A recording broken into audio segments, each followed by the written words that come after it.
introduction to the trigger point. A trigger point is a small muscle contraction which can be felt as a small nodule. Pushing on this nodule is very painful. Trigger points can exist in each muscle of the body. Multiple can exist at the same time. So big ones we're looking at right now. Does anyone get pain in the bottom of their feet, in their arches of their feet, from standing all day? You know where that trigger point's caused? Where that trigger point is?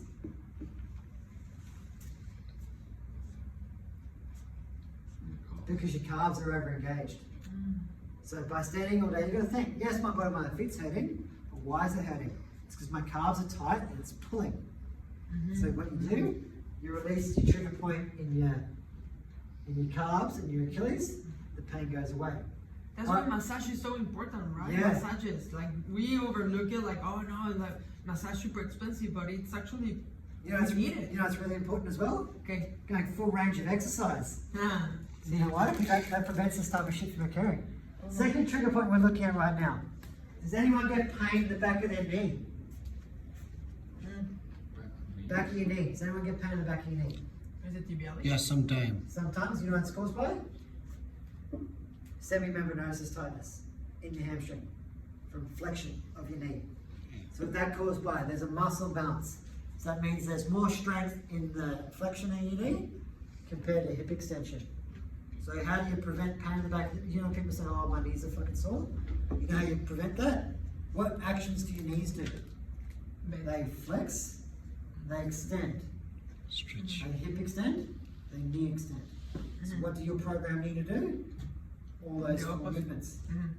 So when people say, oh, I can't squat because I've got bad knees, bullshit. Can you shit? Yes, then you can squat. That's my response from it. Can you lunge down? Yes, you can. So obviously there's a muscle bounce associated there.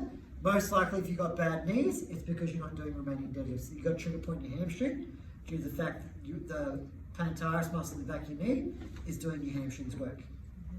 Other trigger points we look at, has anyone got a bad back? Anyone had a bad back before in the past?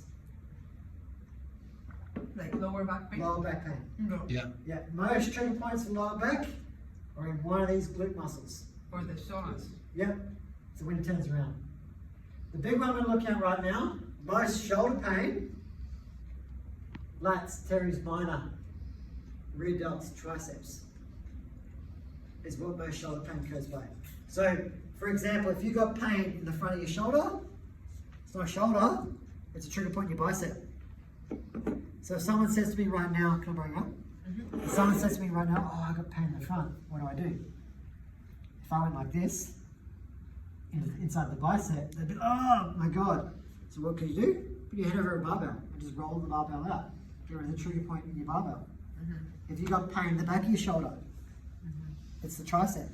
The only type of pain the only type of pain that you've got to worry about in your shoulder is the top of your shoulder, and that's probably because you've got AC joint issues, and that's because the bursa, for example, is pinching on something, and the reason why it's pinching on something is probably because your chest is too tight, and you can't get your hands above your head, and the fluid sac is probably irritated due to the fact it keeps getting bumped into the joint the whole time.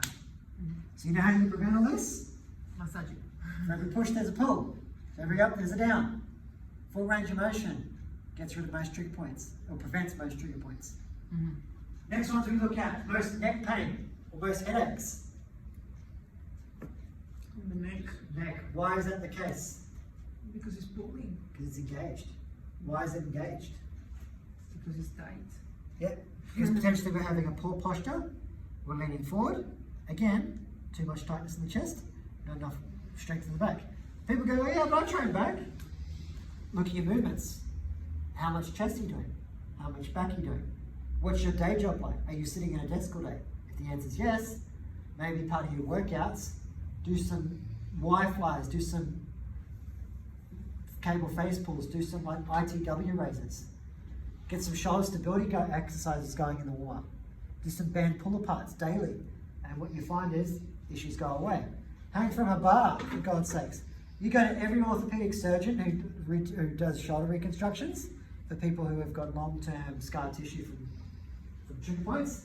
You know what he will say to you? Hang from a bar. Yeah. That's why there are some doctors that makes you hang from the feet, right? Yeah. They have these things, machines Yeah. that grab you from the ankles and they just Yeah. You're hanging. You know when I first got out of surgery, you know the only exercise I was allowed to do for 3 weeks? Hang. I had to lie in a bed and I had to have my leg hanging off the bed. And he goes, every time you're laying at home, just let gravity do its job. The other exercise I had to do to straighten my leg to activate my quads, he said every time you're at home, sit like this. Why? Because I'm stretching out my hamstring, I'm engaging my quad.